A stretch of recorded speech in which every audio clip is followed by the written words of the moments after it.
So welcome to the Laura and Benny Show. Thank you very much for having me. We have our very first guest of 2024.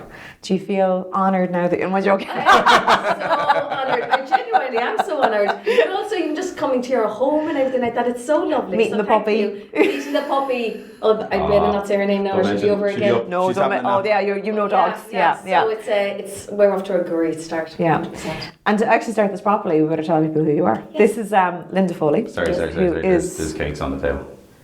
I'm introducing Linda. You're introducing Linda? The cake is not important. It was very much. We're talking to home and homeliness. Did you bake these, Linda? I did. Get out of town. Did you? I did. Did you bake last night? Did you really? And my kids were like, "How many are we going to get to keep?" And I was like, 6 for Laura and Benny, 6 for you. I actually just assumed you bought them. You baked them. Oh my goodness! You're very good. I'd love to be. I'm such a kiss ass. I'm like, So do you give show me my good life? baked goods to all your couples? No, I don't. That's not something I'm going to start.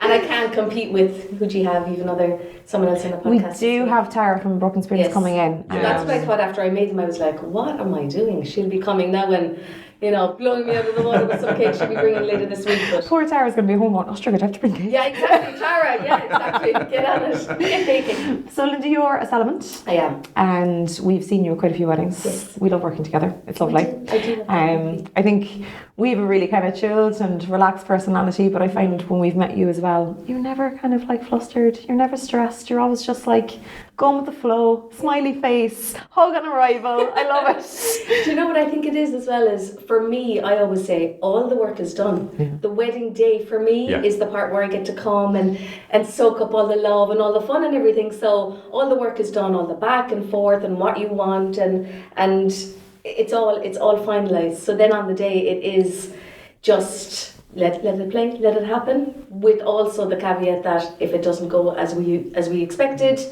please don't give it a second's thought, Yeah, and we kind of say that, like, even whatever part of the day is, you can plan the hell out of a day, but actually let it happen. But one of the main reasons I think we get on and kind of like why we invited you in is kind of you have a nice, gentle approach. I mean, every personality has a different approach, whereby some people, celebrants come and they're very excited and they're kind of like making sure everybody's there and kind of running through everything and there's big announcements and everything.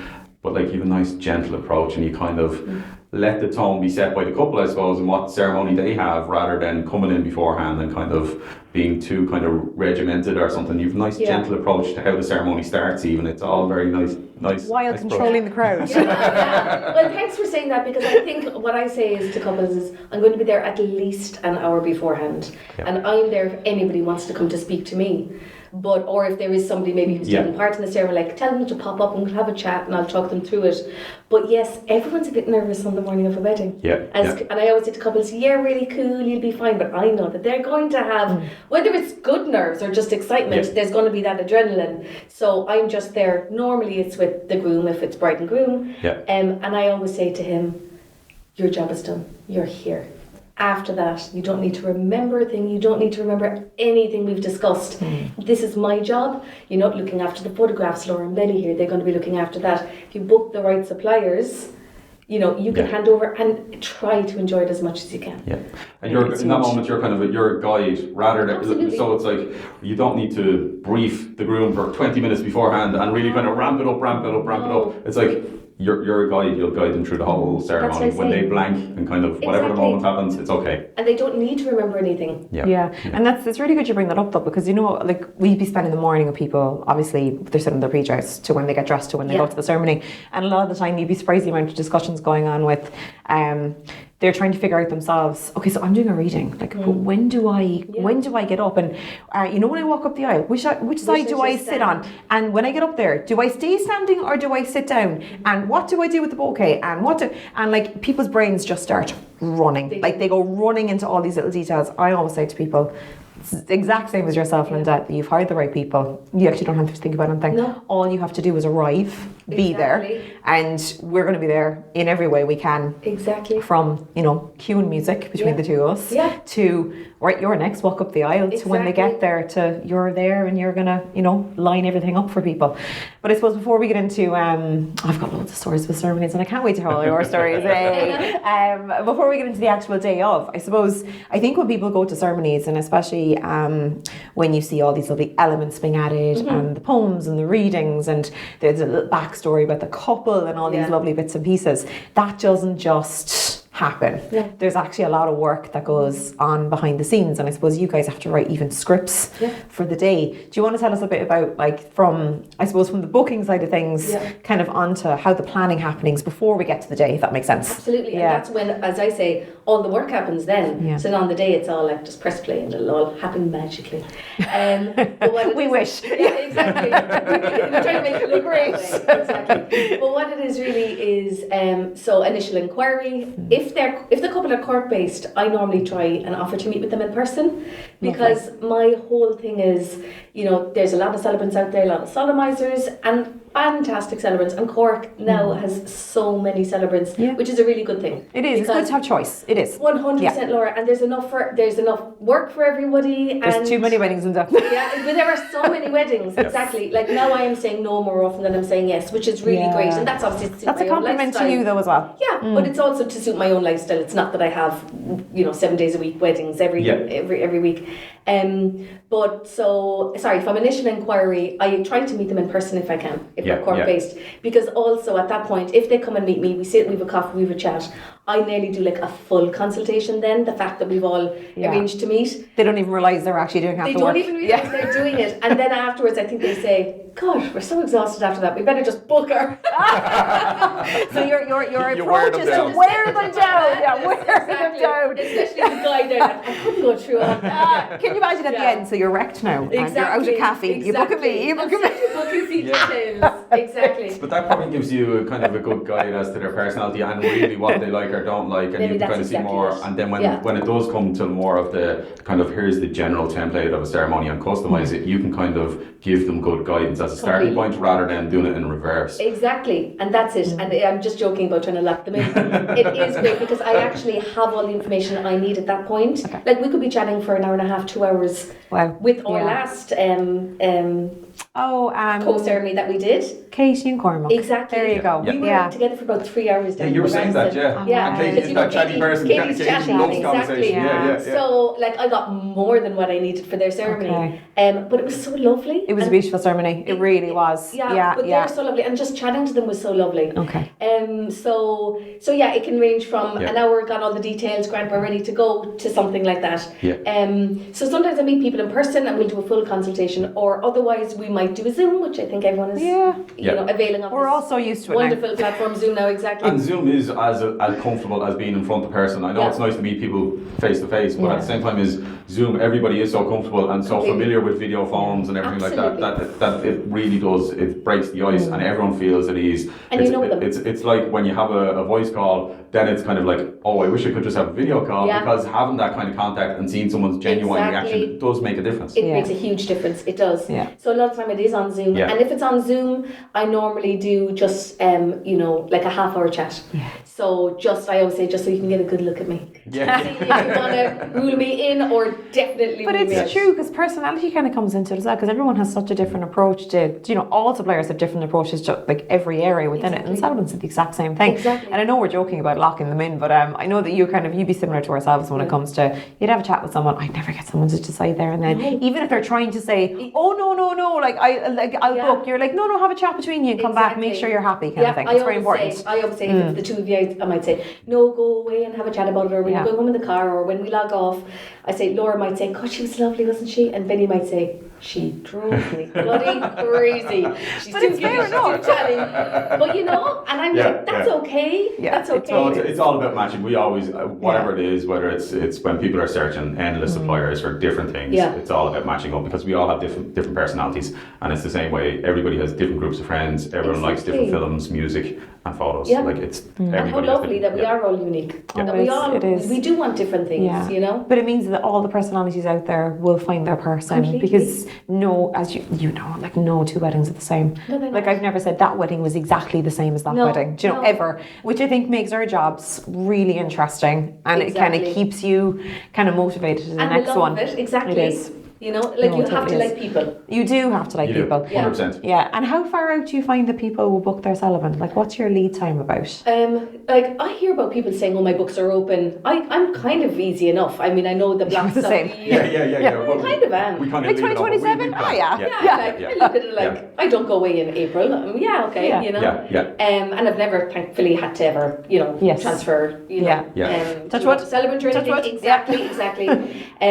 But yeah, like I've 2026. There's quite a few for 2026. Okay. I haven't gone into 2027 yet. But they would book up to 2 years out. Oh, at least. Yeah. And I think the Celebrant might be as early on as venue. It's kind of like you make that decision whether, say, you're going religious or you're going non-religious or whatever you're doing, and then you kind of make that, and then you kind of do start to look. So like if you're booking your church, you're trying to get in there, book your church. So in the same way, I think if you're deciding to go Celebrant route, you're kind of like you're probably going to start looking quite early on. I think people are just starting to think that now, Benny. Yeah. Because before, I definitely would think it was venue photographer. I really think that was the way. 100% right, because I've actually really noticed this year, especially with the inquiries, people send you an email inquiry and they're just kind of giving you a little background to what their wedding is.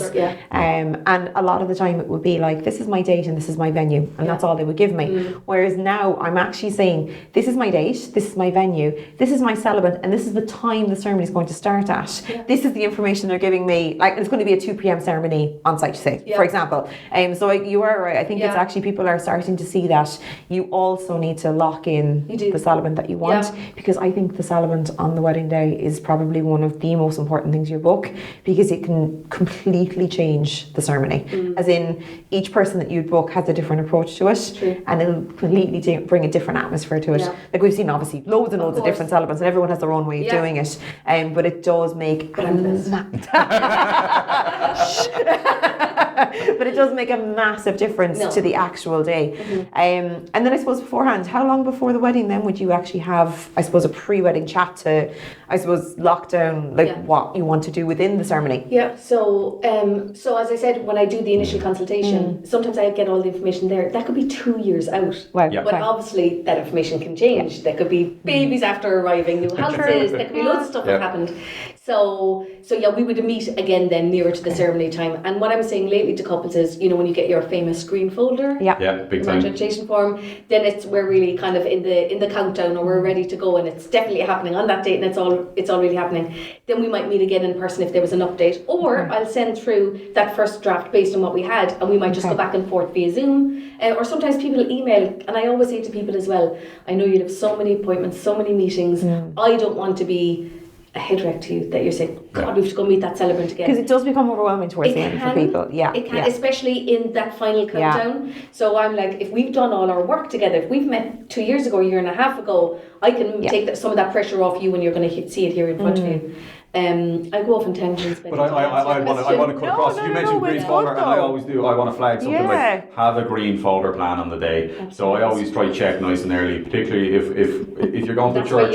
Sometimes the priest will take it in the rehearsal, but sometimes the priest is even like, I want nothing to do with that. And we're told, do not take ownership of it. Exactly. So sometimes. But you need someone responsible, though. Yes. You do. So the couple need to have a plan, and sometimes the groom can't be trusted, but a lot of time the groom has it, because the groom's going to be there early.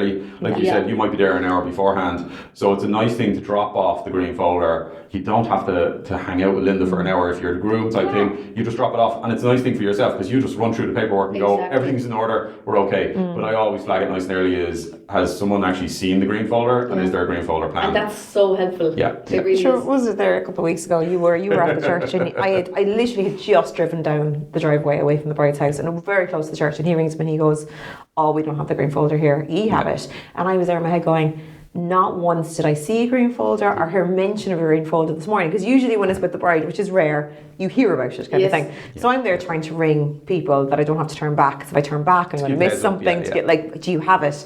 In the end I ended up ringing the hairdresser being like, can you make sure the suppliers who you book are like important, you're looking after. No, but it was great because I know her so well. I was like, can you make sure that there is a physical green folder? And in fairness, she did, and I got there. it probably would have got there anyway. Yeah. But it's in one of those moments where you're kind of going, she could have pulled up and I would have popped my head in the car door going, who is the green folder? She would, oh, it's back at home. And I know it was close, but then the ceremony's 10, 15 minutes later than it planned to be, and everyone's waiting. And there's that knock-on effect. It is, exactly, 100%. And while we're on the green, we're going to come back to templates and pre-ceremony, right? That's where we are. But while we're on the green folder, you're going to get Linda all confused now. People are probably like, oh, what is the green folder type thing? But what we did, and can it be a different colour? No, we did a pre-ceremony, or this conversation podcast last night, and we came up with the term of love marriages. So have you ever done love marriage? Well, I listened to it. Good, because otherwise you're not going to understand what he's talking about. God, I do. I'm getting very creeped out. Laura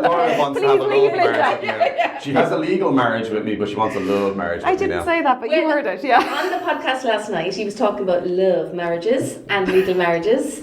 And religious marriages. So we were kind of like saying, like, I suppose, in general, we're kind of like, you know, what's the driving force between what you're signing? So if you're in a religion, you kind of, there are documents when you go to a church that you sign and kind of go, we're on the register within the church.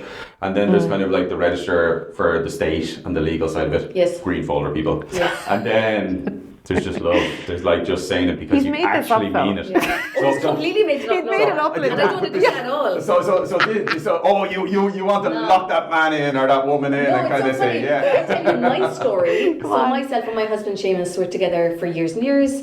We bought our house, we had our son. I was always said, I don't want to get married. I don't want to get married. I don't care about getting married.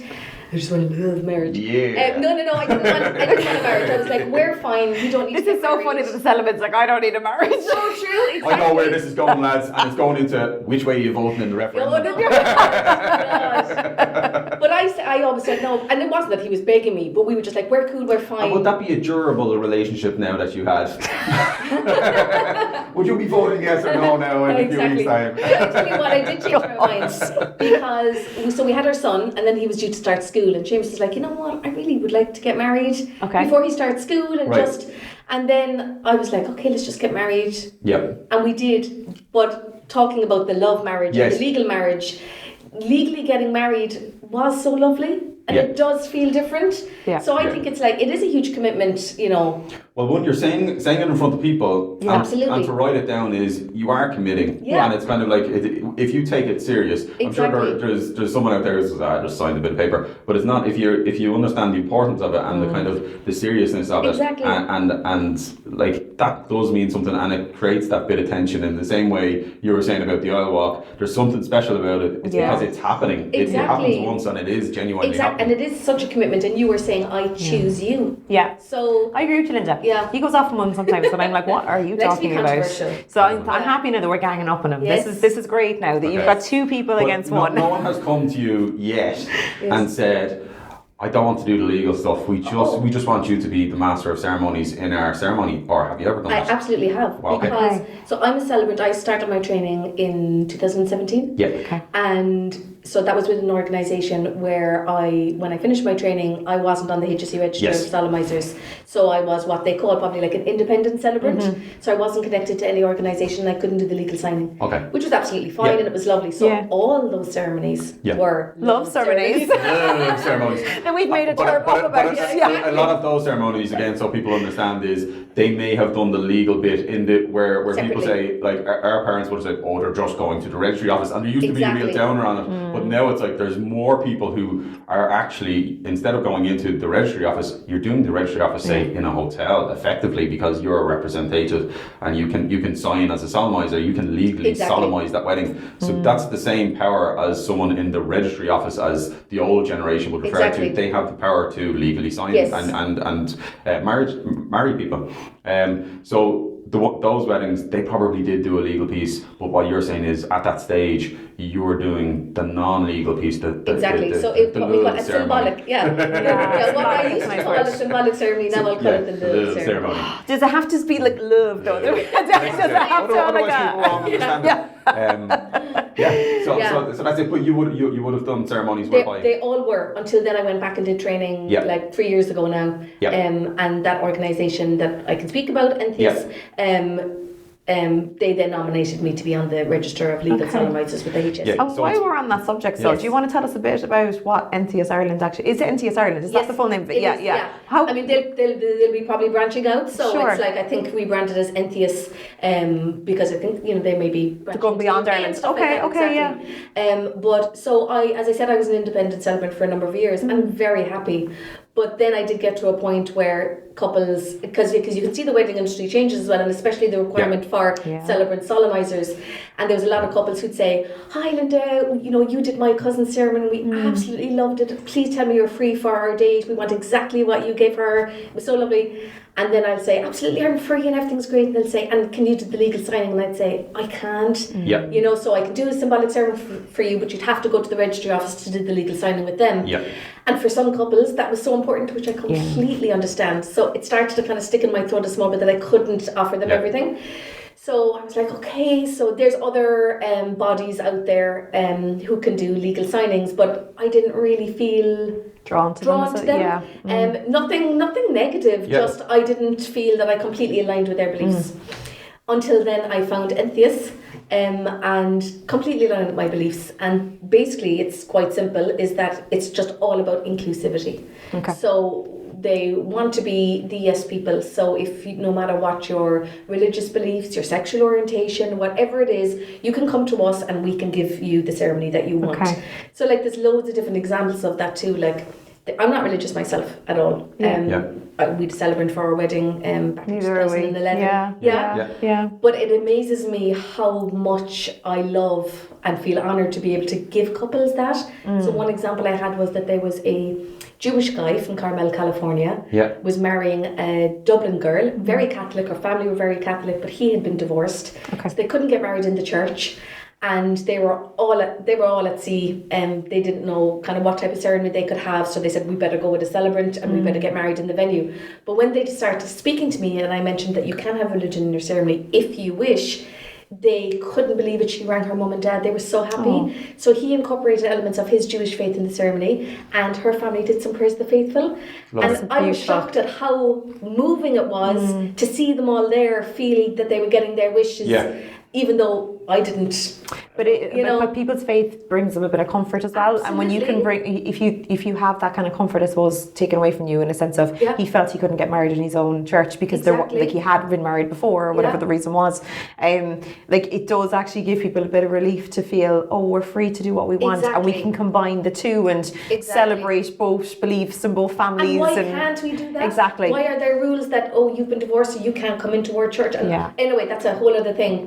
Let's not get too far into that. But I love the fact that you mentioned inclusivity, because one of the things I read up on it last night and it came across as it's inclusivity of all beliefs, and it's great that was the first way of you describing it, because it is an inclusive organisation from what I've read up, and at least their philosophies. And I suppose there's, like you said, there's so many different organizations and choices out there that it's kind of, you can read into different organizations and we hope, and I think one of Entheos's kind of philosophies is as well is to kind of to be honest, and kind of where other organizations maybe have failed or not been inclusive or been abusive, they're like, we're going to try to be honest and inclusive and kind of be positive. And the word, it's great where they got the word from, that it's the God within, and there's a power within, and they believe whatever your beliefs are, that everybody has some sort of spark or magic within, and that's nice. People, that's beautiful though. That's actually a really nice sentence. The good within people. I love it.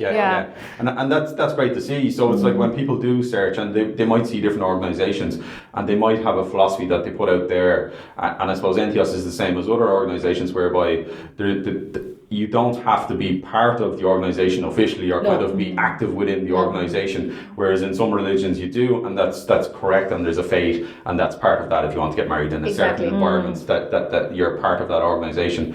But the facility of kind of other organisations is that they will do a ceremony for you. But the fact that you can read up on kind of their ethos and kind of their philosophy and find something that likes you, it's a nice thing. That's why I felt, okay, this is my game. It drew you in kind of thing, in a sense. Exactly, because even though I wanted to be able to do the legal signing, it wasn't at the expense of my own beliefs. I couldn't sit down in front of a couple and talk about certain just for the sake of because you were given a script to read off in a way. That these were my beliefs when they're not. Maybe pretending I had a bit of religion or a bit of No, I like that honesty, and and it's lovely. But it's lovely that you're also you're happy to include anybody's beliefs and anybody's religion, and let them have the they want to have. That did feel like an honour. And another example is maybe same-sex couples who might be religious. Never think about situations like that. Where are they going to get married? Who So it is inclusive. Well, get married and then basically they could have a blessing or they could have a prayer that maybe they do want to go to a church, but unfortunately they can't get married in a church. So therefore they can have this ceremony and they can still do a Catholic prayer. They can. That's exactly it. So it's to capture all those groups maybe who feel like they've been kind of rejected by their own maybe belief system. So because I think we had a wedding ceremony once, and it was I think it was her aunt was a nun. And it wasn't in a church, it was in a hotel, but at the end of the ceremony the nun got up and did she did her own little prayer. And it was lovely. And she kind of felt like she could be involved, I suppose, in a sense. So that's and I love the way you explained that, Linda. That was actually very clear and very kind of like let people understand that it's everybody's welcome, which is the main thing. And you can do it the way you want to do it. I just got to cut there because I just have a battery disaster. The battery's not behaving. Okay. But that's grand because we're kind of at the end of that. We can go on to the next part. And then you can break the conversation. Perfect. That was a really nice way to explain that. What was it with like the two different faiths? No, I think it was a really good example because I think a lot of people wouldn't think of that because you brought in two different faiths, divorce, America, Ireland. There's just so much to that sermon that could have been really, really difficult to organise. And I say that to couples a lot just to explain the whole religion thing because I feel sometimes couples come and they think you're going to judge them, or is she actually a religious nun, but she's disguising it? That I'm like, because we're on the register of religious. And on the day, you're going to be like, "Ooh, the face." Exactly. And also, I do say to them too, go away, speak to other celebrants, but maybe do ask them, do they speak about their organisation during the ceremony? Because some celebrants do. Yes. And that's absolutely fine if you align with their beliefs, but if you don't, then you might get a bit of a surprise on the day, and it might offend people. Yeah. So and then they go, okay. You know? I think you see it in guests as well. Sometimes they get a bit surprised that there is so much religion brought into it. They just assume because they're not going to the church, they're not going to hear anything about religion today. So it can be another form of religion. Yeah, it's great though for people, isn't it? Because I think because the churches, they're not for everybody, and they are for some people, but it's very much kind of like. And I'm not a church basher. I have no opinion either way on religion. Yeah, I'm a bit like whatever makes you happy. But I'm like my mother-in-law would be religious, not crazy. But she go to mass every Sunday. That's religious nowadays, though. That is religious nowadays to go every Sunday. That's the last generation, I'd love if I had that feeling that someone there was watching me, and if I prayed to them that they would look out for me. Like one of my best friends is the most religious nut you'd ever meet in your life, and it's hilarious that we're still friends, put it that way, because it's like we couldn't have more different kind of views and beliefs on things. But we've kind of learned over the years that we don't discuss it. Because there's no point. And do you need to? You don't need to, because we're never going to agree. You only need to discuss it if you're trying. And I don't want to argue. That's it. And it makes her happy, so I'm like, whatever makes you happy. I haven't heard this a lot lately though, of friends, peers who are like, started kind of praying again, and I'm going, really? Okay, It might become a trend again. Maybe a bit of religion. Exactly. Amy, good? Who what? Are we good? Are we good? I thought you said, is Amy good? I couldn't tell you. It's only over there. Amy's her daughter, don't mind her. I was there, so I'm going to restart the conversation. Did you put in the word from our sponsors there now? The word from our sponsors? No, we don't have sponsors. I put in a fake word from our sponsors. Today's sponsors is Linda's Cupcakes. Linda's cupcakes. Cupcakes, I love it. So before we move on, because we still have to go back to the template beforehand. I haven't forgotten. A great tangent, which is brilliant. But in terms of so what we're talking about Entheos, there's lots of different, it's not just weddings, there's lots of different options and ceremonies for all significant parts of lives are evolving, whereby there are other options, whether it's a naming ceremony or a funeral. And Entheos offer those ceremonies. So myself, just to date, I have done plenty of weddings, baby naming ceremonies, vow renewals. So I'm kind of on the the brighter side of life things. I haven't yet done a funeral. number one, I also like have another role in my life. I have another job, so the level You're a of busy commitment- lady, I'm a busy Linda. lady. You are. I'm a busy You're lucky lady. to even be Yeah, here now exactly. and baking cakes. When did this happen? Superwoman. But so it's kind of not being able to give that level of commitment also, because so if you want to kind of step into that world, you'd make connections with the funeral directors, and so they will. Well, as the priest says, I mean, you can't predict all deaths, but like certain deaths you can, because like Christmas week, there's no way that you can have mass, your wedding ceremony at 12 o'clock, because there will be a funeral that week. This priest, he won't let couples book a certain time Christmas week because it's a busy week. They'll be dropping off like flies that week. He wants a light week. That's what it is. He knows it's a busy time of the year for the funerals. Oh, like you have to laugh. It was very funny. Like, he was convinced. Prediction. He's dead right. He's got his crystal ball. He does. But there are lots of options in terms of ceremonies, that, like in true Entheos. So I just haven't stepped into the world of funerals yet, but I know it's going to happen. In the sense, somebody will ask me to do one. Are you happy to do? Like, not happy. That's a terrible phrase. Sorry. Are you okay with doing a funeral or something? Think it'll nearly come to it that I'll feel I should. Okay. I think it'll be someone I know, and they'll say, "Oh, Mum is unwell, and she doesn't have long. We would love you to do her ceremony." And I feel it'll nearly be. But isn't that lovely though? In a nice way. That they have someone they know. Exactly. To bring a good bit of comfort in those It's all moments. about comfort, and it's all about guiding them through that exactly. kind of... not that, so it is a very sad occasion, but it wouldn't be too dissimilar to the weddings, that I would still go to the home, I'd meet them, I'd ask them questions about the person maybe who's passed away, and then we can, so there's like the couple story in the weddings, whereas there would be a life story also. And I think they're referred to as celebrations of life as well. And it is to remember that. So it's to put that across and give people an opportunity to remember. Exactly. Kind of people, exactly. And with Entheos, there's a number of like kind of charitable organisations as well that they feed into and that they support. And free ceremonies that are provided. So like any children's funerals. Completely, there's no charge for that. So obviously, as part of the organisation, I get paid a fee and I contribute back to the organisation, and that money is used to pay the celebrants who do these free services. So for children, for end of life wedding ceremonies and hospices and things like that. So it is a lovely circular movement. So some people are just going to always do weddings, which is absolutely fine. But it's great to know that you're doing this, but you are supporting those who maybe go in and do some of the heavier lifting for some of those heavier ceremonies. Hats off, because I personally, I'm just a very sad person when it comes to funerals. I don't know. So I definitely couldn't officiate a funeral. I'd be crying more than the people there. And it's funny, I think you would think that too, and even at weddings, like that walk up the aisle. I have cried at weddings. Right up here to me, and I'm just, it's not about you.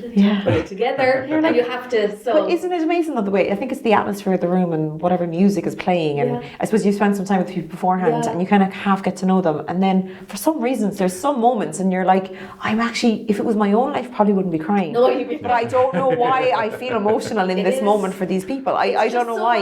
Love and support and pride, and you just see parents and siblings and friends, and everyone is just weddings are special. I think where it stands out, and probably where the emotion stands out, is where people have personalised it, and it comes their personal aspect that they put into it comes across, and that emotion feeds through, and I think that's what gets us, even if we don't know the people that well, we're kind of disconnected, but it's delivered in such a way that as humans we engage with that, which brings us perfectly back to I was going to say, you're winding this back brilliantly, Betty, brilliantly. Pre-ceremony kind of template for discussion as to how people can tailor their ceremony the way they want it. And I suppose one question before we get into it is if someone says, I don't really want to go down the route of adding lots and lots and lots into it, and I don't want to tailor it, and I don't have preference for readings and music and elements, and I just want to keep it very simple. Is there scope for that, whereby they just want to be guided through it, but they don't want to have elaborate ceremony? Absolutely. My whole thing is, my job here is to tell you all your options.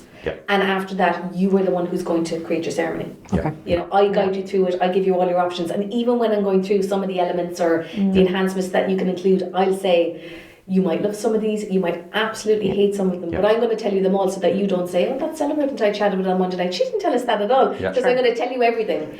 And some of them, even for me, are not something that I would go for myself, but you know, these are your options. And so on the other side of that, if you don't want any of those, you don't have to. Okay. Now, there are certain things that have to be included in a ceremony, obviously, especially a legal ceremony. You know, there has to be like the joining of hands, the exchanging of rings, or something similar to that. Okay.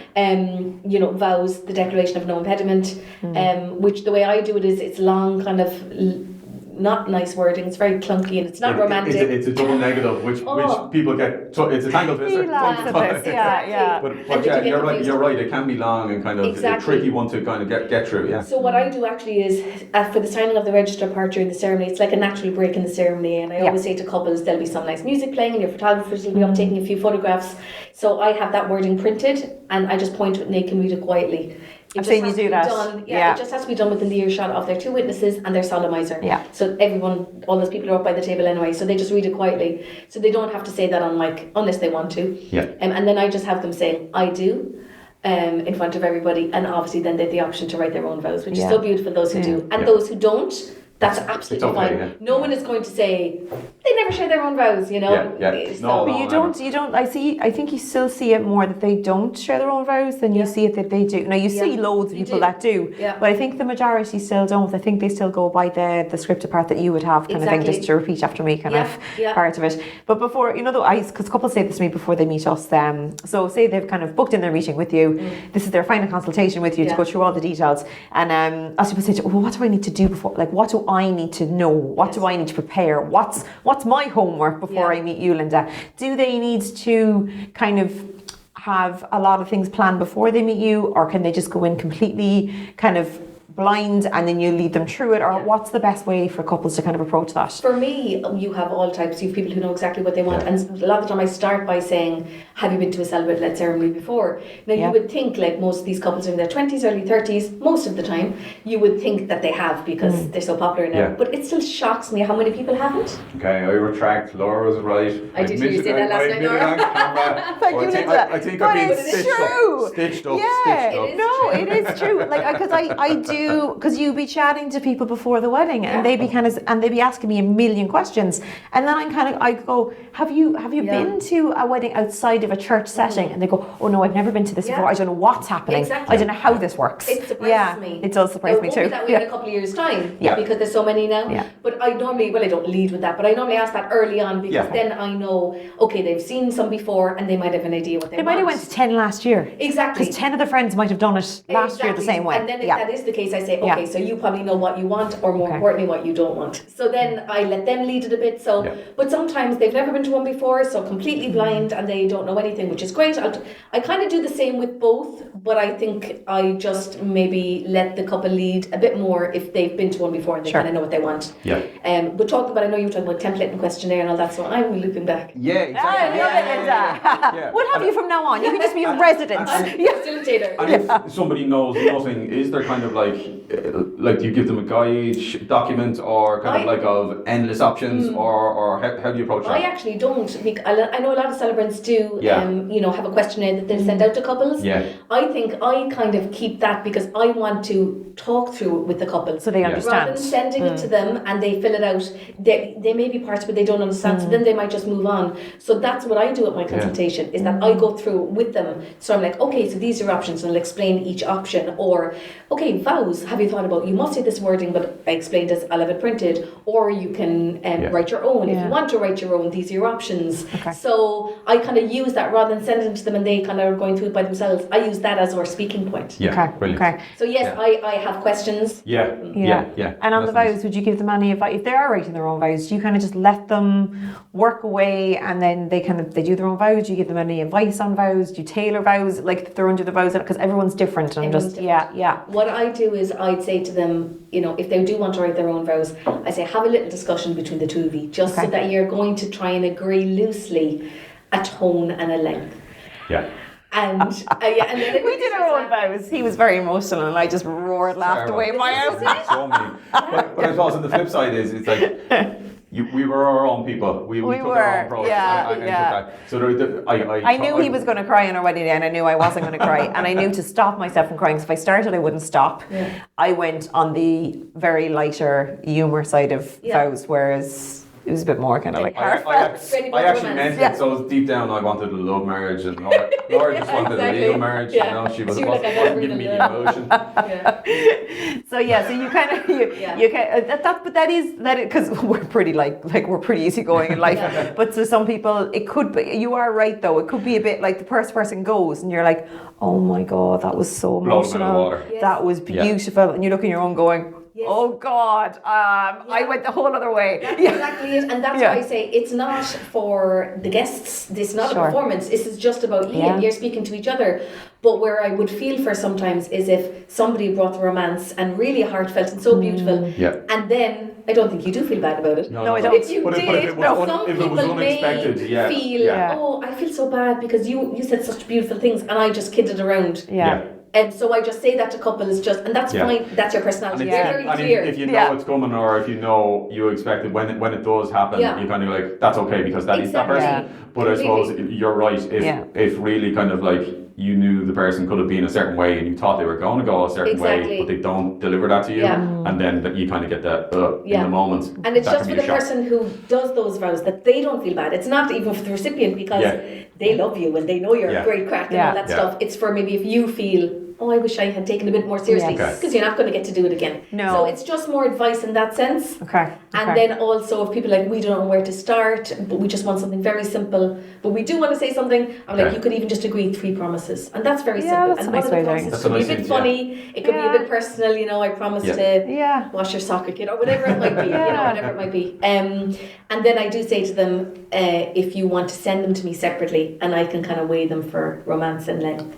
Again, I won't be obviously I won't be cutting anything or you know suppressing anyone's personality, but that might be a point when I might say, you know, that's very funny. You overstate one romantic thing. I know. We had a couple once, and they were very funny, like very very witty kind of people, and they were doing their own vows, and it was so funny. The celebrant they had said to them that the vows had to be the exact same length, and kind of gave them a word count, I suppose, if that makes sense. So I thought this was quite funny. So this groom being this groom, because he's bold, he literally said to her, okay, so how many words are in your vows? And he went and wrote exactly to the word his vows. And I was like, that's very funny. But I suppose it's good in a sense that you're not giving too much rules or limits on couples, because I found one of the hardest parts when he really wanted to do our own vows, and I was really like, oh God, this is like, because I don't like writing,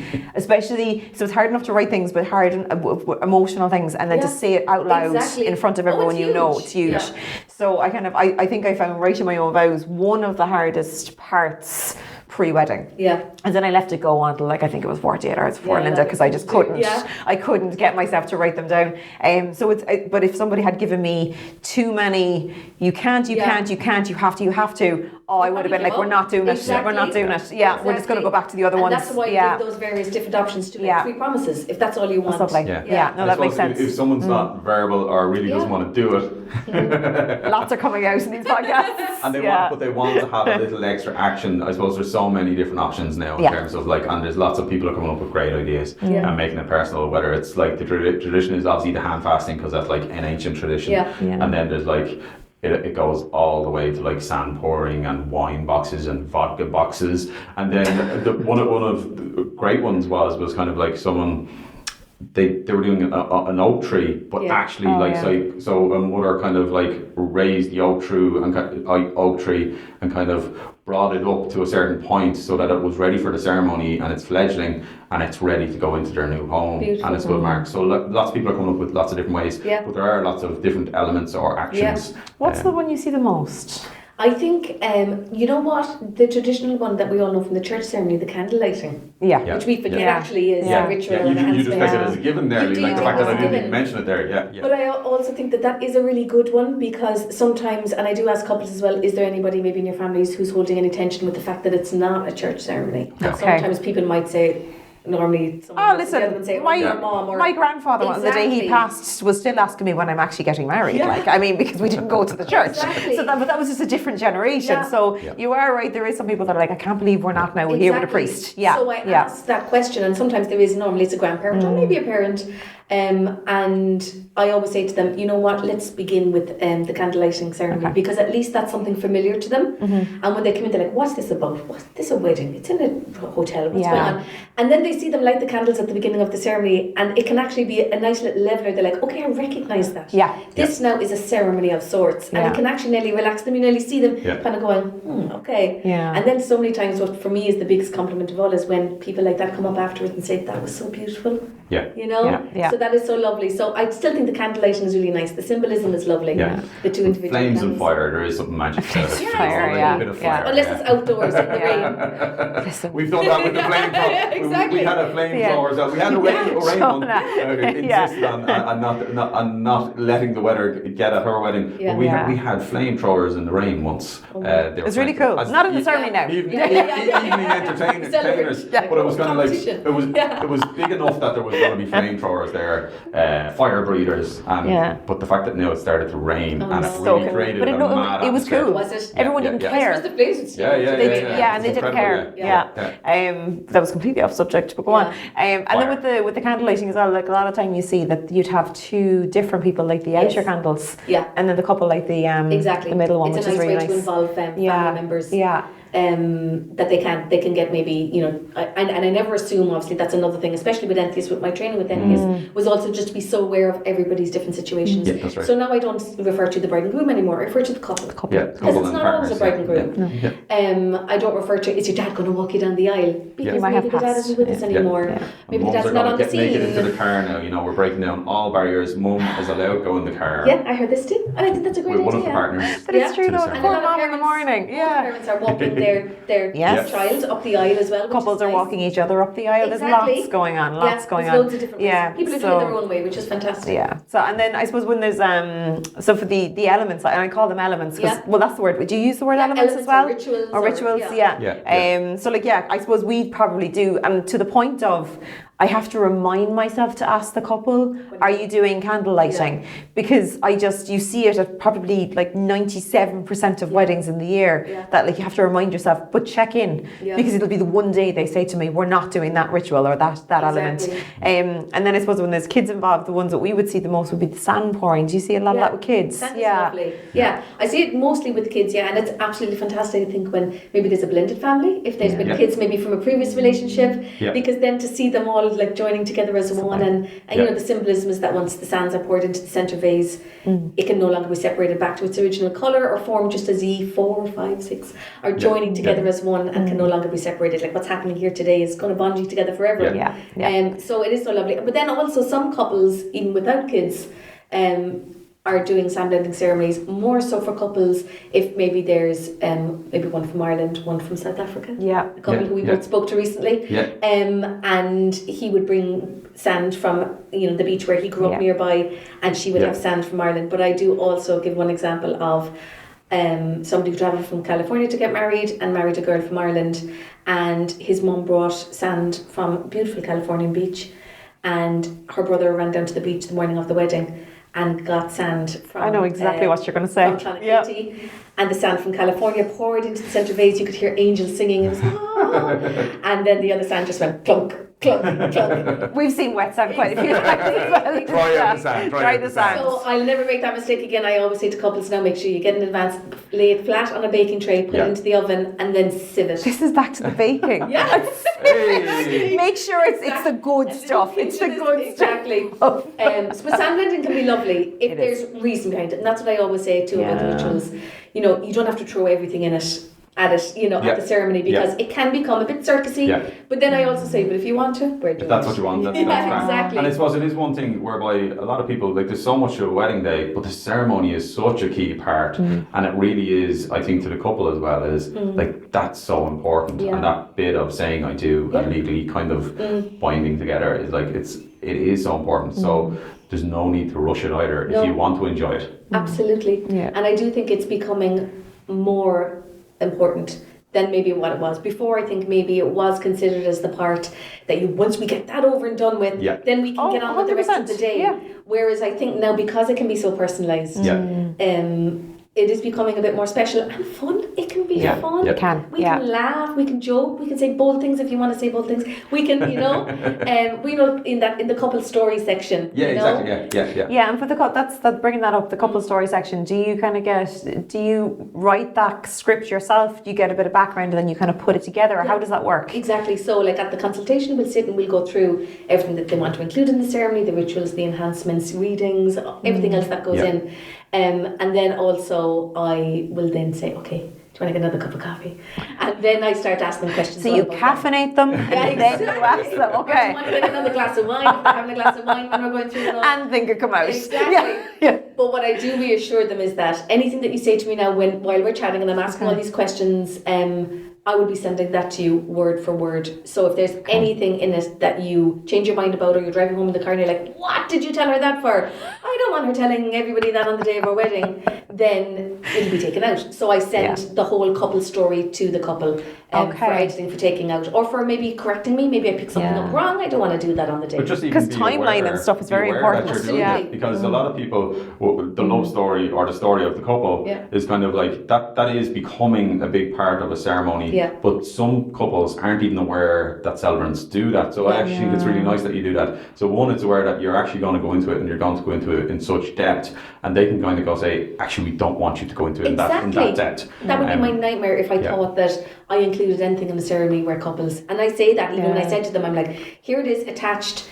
It's so important that you are happy with this, that when this begins during the ceremony that you are excited and that you're not going, oh no, she's going to say that thing that's going to make me cringe. It has to come out. You know, it's so important that you're happy with this. Yeah, that's great. But that is great room for fun this way. It is, because we've heard some very funny love stories, and very funny stories about like how they met and things like that. Like I find myself laughing out loud and I'm like, Laura, calm down. Because it is a lovely way to kind of, I suppose, speak about the couple, like from, I suppose you're kind of like, you're the voice for them on the day. Well, instead of them standing up and going, here's some information about me. Yeah.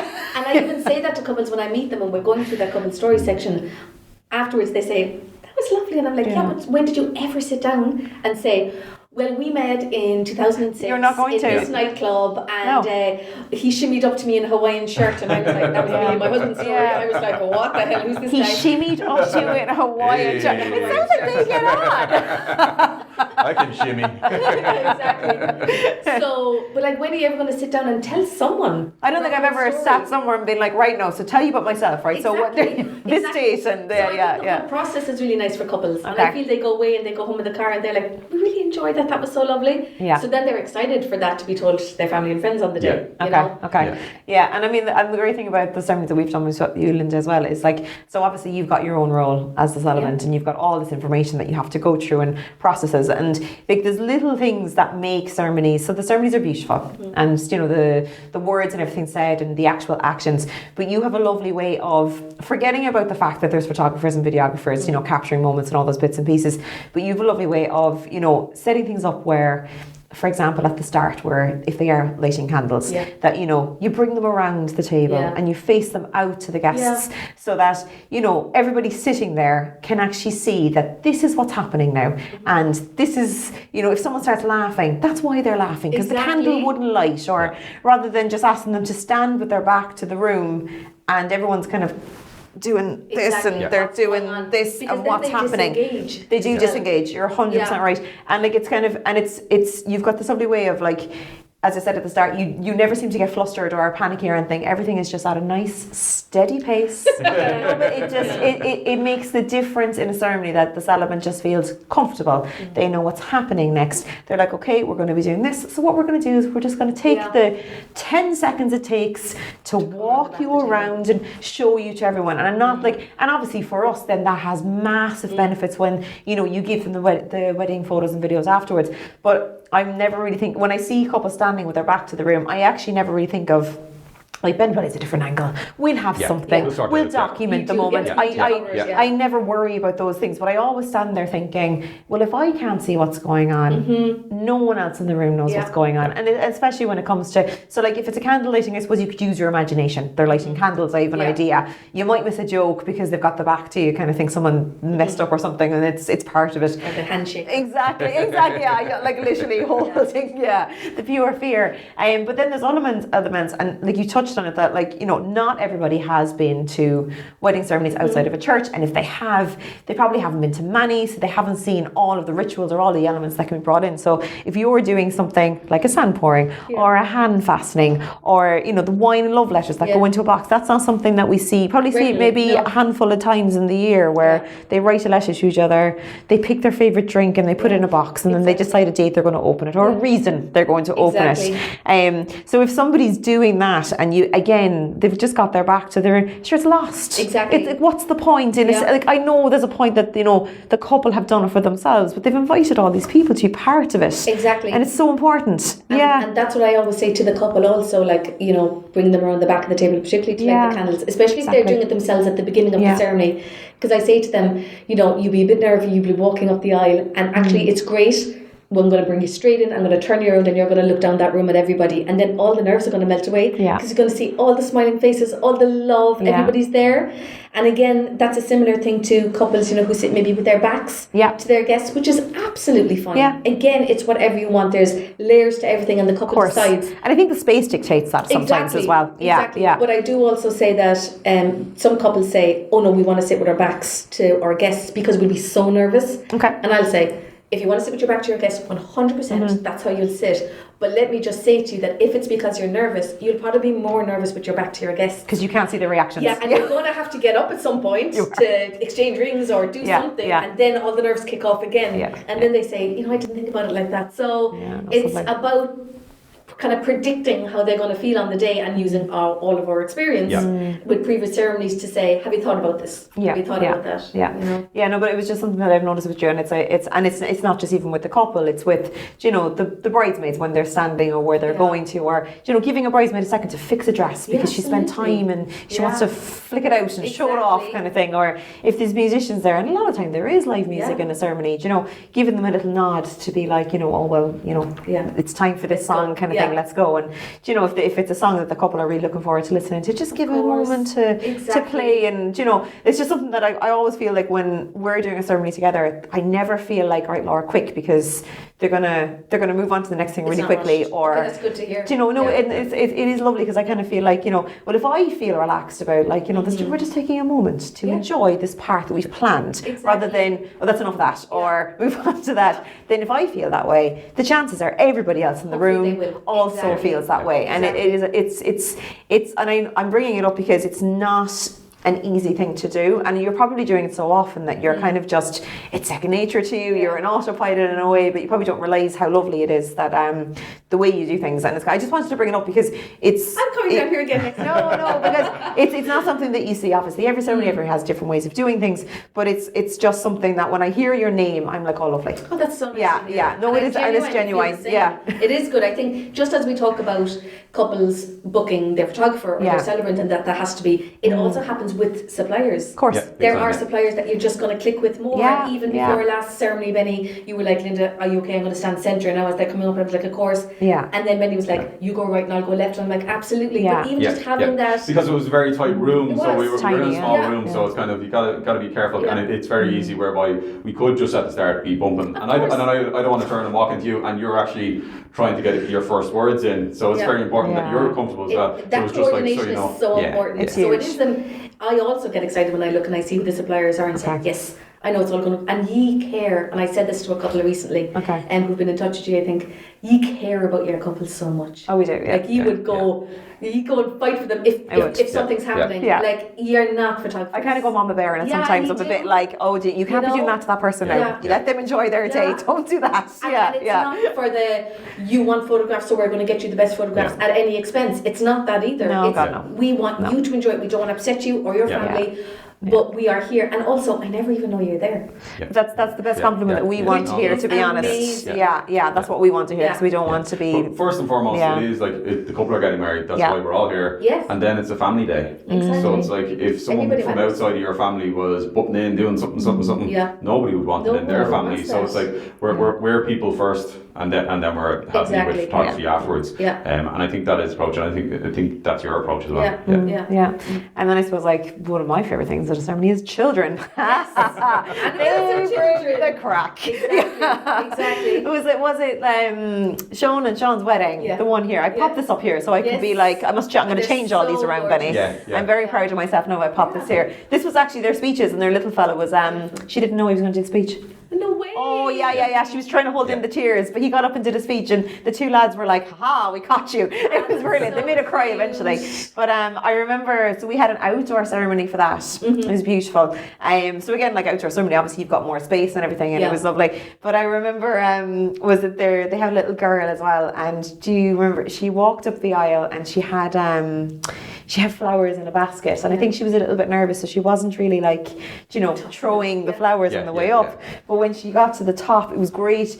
Her dad, the groom, he picked her up, and then do you remember? I've a lovely photo of it. He helped her empty the basket everywhere, and it was kind of one of those things where this moment. The reason I'm bringing this up is this moment happened because we were there capturing it, but we're off in the distance and we're letting them have their moment.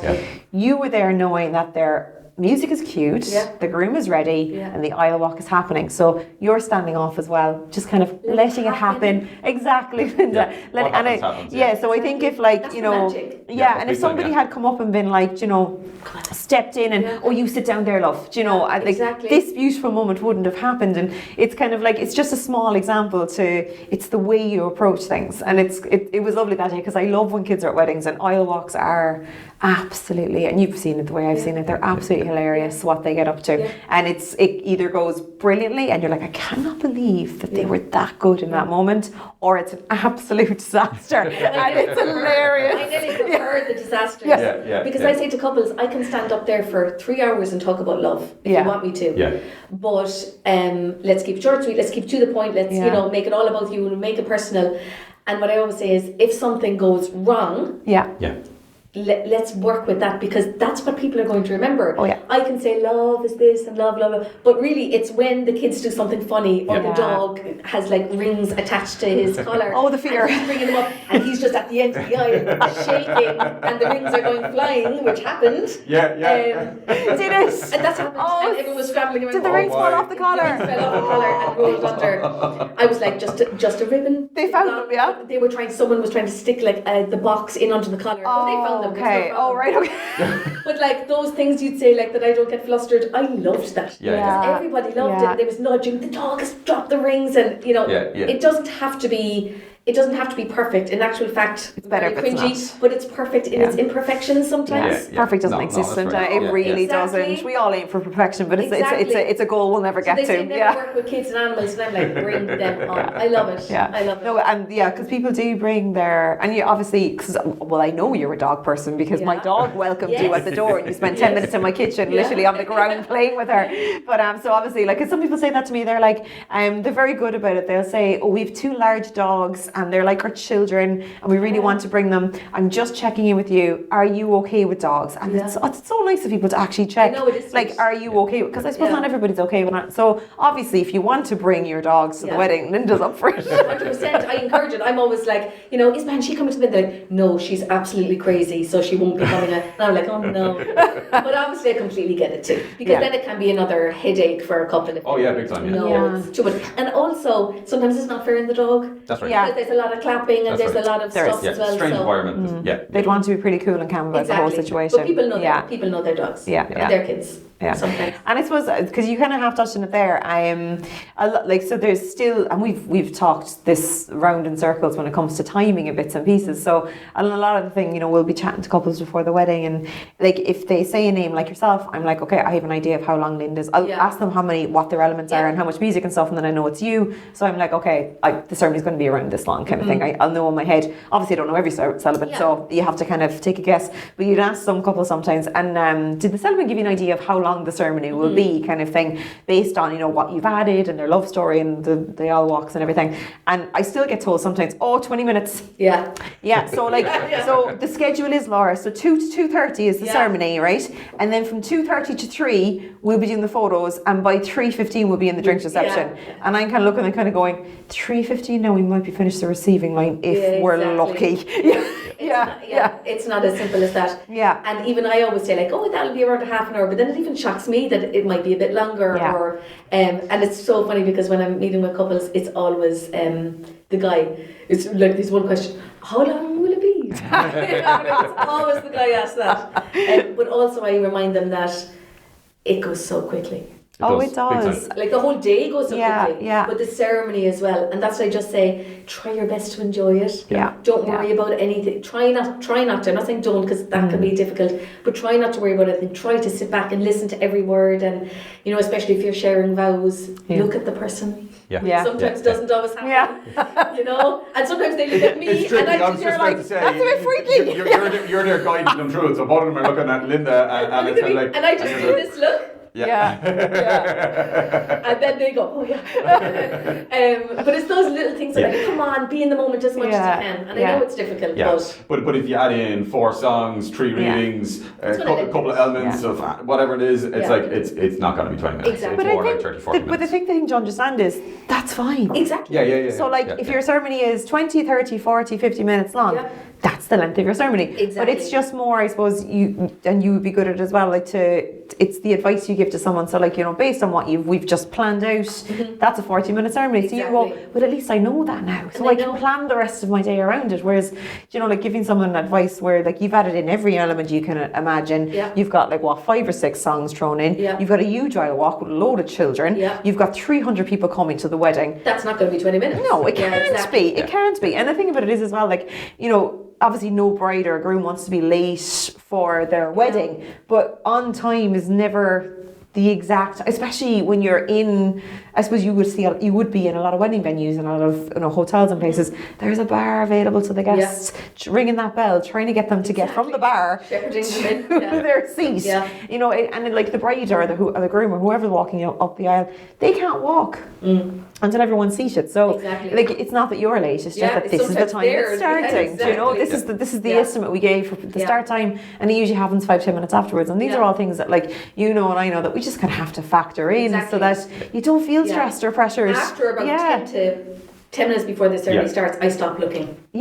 It doesn't really matter anymore, you know, except when you might say, you know, because you'll be with the bride, you might say, on the way, I think we're getting it there now, there's a last minute adjustment, Laura's stitching up the back of the dress or something, but you know, you'd kind of give a nod, but I'm just like, whenever, I'm ready, I'm here, I'm ready, and then we'll get the nod, and then we'll formally begin, but I've never had a very, very late bride or groom. We've had 1 or 2, but like, it wasn't their fault. It really wasn't on them, it was, you know, something else happened, or you know, something that wasn't factored in, and that can happen, will happen, I find. Exactly. You know, you think you're on time and then someone turns around and goes, I forgot the bouquet. Like this has happened like twice. One girl actually drove 20 minutes home, 20 minutes back to get the bouquet. And I was like, we could have just given you one of the bridesmaids one. It would have been totally fine. But it was grand. It was grand. We made it up. I watch all the wedding shows. I watch like Married at First Sight. I'm ashamed to say. I've never watched Australia, just the Australian one. But somebody last night forgot her bouquet and she just jumped a ditch and just grabbed some Foley. I like it. But I was like, I wouldn't have noticed the difference. Brilliant. So that's a tip for the next time. There you go, yeah. Linda's like, to all the florists out there, sure, all they're doing is they're jumping ahead. Yes. No disrespect to any of the wonderful florists, but is there any other topics that you wanted to cover? No, Did I go and cover it all? The conversation was finished about 20 minutes ago. Oh, no, myself and Linda will keep Laura going. just manages to get the conversation going again. Keep going. I just like to thank Linda for coming in and really, really great. Because I know you're busy, Linda. Because you know, you got the work, you got the weddings, you got the children, you got the baking. You got like, you know, But I think, are we all busy? I know. We're all busy. I like being busy. I like being busy too. I work better busy. Exactly. And do you know, I always say like, it's like the wedding industry is, I think, it's a totally lifeless ordinary, isn't it? You know, here I am down in your home, you know, meeting your banshee dog, and you know, it's lovely. It takes you places. No, it does. It is, and you get to meet lovely people, which is my favourite part about it, to be honest with you. So thank you so much for having me. You're welcome. I'm honoured.